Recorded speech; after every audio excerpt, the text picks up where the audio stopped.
I made some more mistakes. I messed up again, man. I messed up again. I've been messing up for the past. Yo, why is the camera tilted a little bit? Hold on, let me straighten you guys out. Oh, oh, oh, oh. This is not cooperating with me. Let me straighten you guys out. I got you. I got you. Don't worry about it. Yeah, trust me. I got you. I got you guys. But listen, I know it got me because I keep fucking up. Like, you know what it was? That meal on Sunday kicked me out of ketosis. I would say, not majorly, but slightly. But the problem is that I was given some beef. I was given beef by a family member, right? That beef tasted so nice, but I should have known, I should have realized, I should have expected that the sauce that the beef was in would be enough to slightly keep me out of deep ketosis. So I've been having this beef for the past 2 days, right? Following this Sunday where I ate a large amount of calories, a large amount of fats and this and that. That day, probably the total amount still amounted to over my carb limit of 20 grams, but I'm not sure. But then again, when you eat excess in that small space of time, like you your body's going to perform glucogenesis anyways on the amino acids if you eat that much protein at once, right? So my blood sugar is going to be raised, which means insulin is then raised. And when insulin is raised, your liver doesn't produce any ketones, right? So I've been running on limited ketones since Sunday because every time I eat this dinner now, and I'm eating this lovely beef in this lovely sauce, I'm slightly going over my carb limit. And so I'm kind of like in a limbo state between using glucose and ketones, but my liver's not producing a lot of ketones, and my liver's and I'm not having and my blood glucose is not high enough to give me that energy that I really need, right? I'm not gonna complain and say my energy has been low, but it's been a lot lower, right? But it's not on the level of where it was when I first started, when I was literally just on the floor. I was lethargic, I was done. And I've repeated this a lot of times. Like I've still come a long way, right? And to actually be in this limbo state and still feel okay, you know what, is a blessing. And I'm grateful, right? I'm grateful.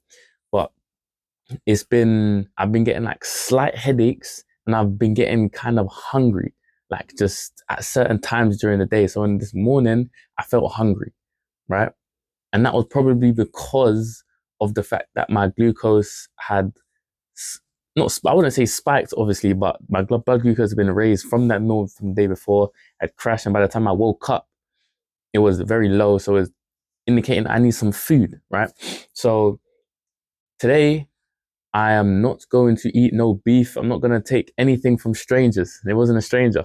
I'm not going to take anything that is suspicious or no. I'm not going to say that. I'm just not going to continue eating something day in, day out when it's just slightly pushing me over that limit, right? Because then it's like you're getting the worst of both worlds. You're literally getting the worst of both worlds. If I'm not in deep ketosis, then I'm not making a lot of ketones. So I don't get that euphoric energy that I once felt, that I felt on Thursday, Friday, whatever.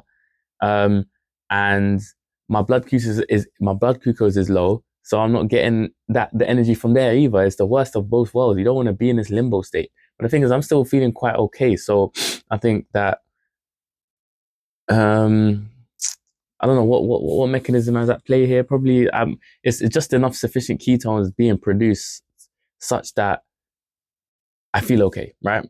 But if I don't eat this beef today, then I should fall back into deep ketosis, and then I should feel on top of the world again. Do you know what I'm saying? So I'm looking forward to it. I'm looking forward to it tomorrow. If I'm not feeling on top of the world, then I'm blaming you. I'm blaming you guys. I'm not gonna lie to you. I'll play it. But yeah, no, I can't. I'm not really gonna complain too tough. But it's just it is what it is. You feel me? It is what it is. Plus accumulated like plus considering like I'm sleep deprived totally. When I say sleep deprived totally, I mean just generally sleep deprived. You know what I'm saying? Accumulated sleep debt. You know what I'm saying? Gym on Saturdays and Sundays. I'm still you know what I'm saying? I'm still operating very well. So again, I count my blessings and I'm grateful. Do you know what I'm saying? So yeah, yeah. I actually enjoy. I'm okay with making these mistakes because it's a chance for me to learn. First of all, mistakes is you got to learn from your mistakes, right? That's the most important thing. If you're not learning from your mistakes, then you're doomed to repeat them, and that means no growth, no progress, right? So mistakes is a very, very important thing in life. Mistakes is very, very important. You need them. You need them. You need them to keep you directed, right? To keep you learning, um to keep you on your toes. Do you know what I'm saying? And the only way you really make mistakes if you're pushing yourself to do new things, if you're in uncomfortable situations, that's where maximal learning happens. When you're beyond your boundary, but not too far, that's too hard. You're in that goldilocks zone.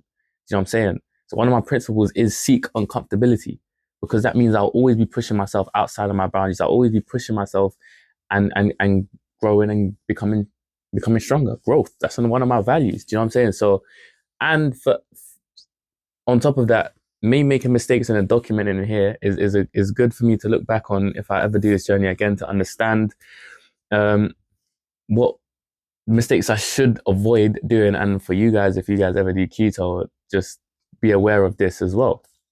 So it's a win-win. At the end of the day, it's a loss for now. I'm joining a new team today, so my energy weren't as high as I wanted it to be, so I could be really vibrant, give off that good first impression. But even still, it's not a thing where I was down in the dumps. So it was just the average. You know what I'm saying? It was just average, and I'm cool with that because there are many many more days to come. Do you know what I'm saying? I'm cool with that. Um, I was gonna say something. It just slipped my mind. No, what was I talking about? I was talking about first impression. I was gonna talk about first impressions. See, first impressions, they're very, very important. You know what I'm saying? First impressions are very, very important because once someone has an expectation of you and an image of you, I've talked about this before. Once they have that expectation, they're gonna look for things that evidence their belief, right? And so that first impression, that determines their belief from then onwards. And then you have to work to change that. So better off just make the best first impression that you can, right? Perception is everything. The perception, no, people's perception of you, you have the power to curate. Will it create? I don't think create is the word to use there, but you need to think about how you're perceived for real, because people will treat you differently based on how they perceive you. And so, if you really wanna, I don't know, be that guy, get things done, you have to be confident. You have to be, you know what I'm saying. You have to be powerful. But I'm just throwing out words here. I don't really mean any of that. I don't really mean any of that. Listen, be you, be authentic. Do you know what I'm saying? That's it. Be you, be authentic, and be confident with the way that you carry yourself, right? And however way people want to perceive you, they can perceive you, but you can just correct the record. Do you know what I'm saying? You can correct the record one to one when it matters. So I guess don't really think too much about perception, but you should definitely consider it, especially if it's something very, very important. So I'm saying there's a nuance to everything. You know what I'm saying? I'm just speaking off the cuff here. Like I'm just thinking about like there's of course it's all contextual. The context determines our behavior. That's just how it is. We are creatures of context. We react differently to different situations. We behave differently in different situations. We're not fixed. I remember a quote, be like the river. Do you know what I'm saying? The river flows, there's an obstacle, it just flows right around it.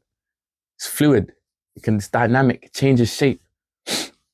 Be like the river. Do you know what I'm saying? Be like the river for real, man. There was another thing that was on top of my mind. Top of my mind, on the edge of my mind, on the edge of my tongue. Pause. What was it? It was something to do with First impressions, perception. Um,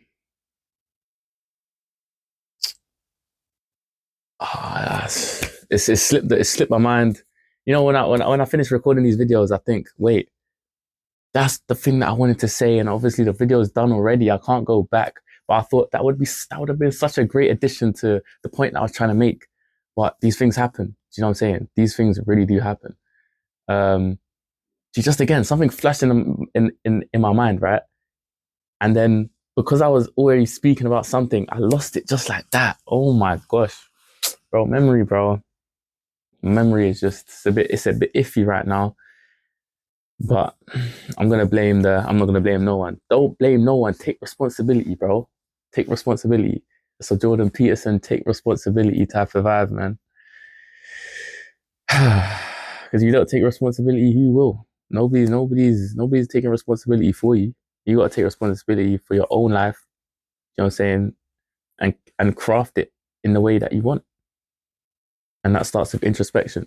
And I'm going to go and I was gonna say I'm gonna go introspect now, but I'm just trying to play with words now. I'm not being real with you guys. I apologize. Listen, I'm gonna go eat. I hope you lot have a very nutritious, a nutritional meal, right? And I hope you're putting work. I hope you're investing into the three pillars of health, and I hope that we all. It's like a prayer or something, bro. I hope that we all make it to see how AI falls off. Or there was a I saw in the news $1 billion in seed round for what's his name? I think OpenAI's ex chief of AI, something like that, and he wants to create a world model. He wants to create an AI that will not run with the current LLM model that we have, but a world model. So I hope we all live to see how that turns out. And probably if we live to see that day and they are successful, we will be no more. And I'm gonna leave you. I'm gonna leave it. I'm gonna leave it there.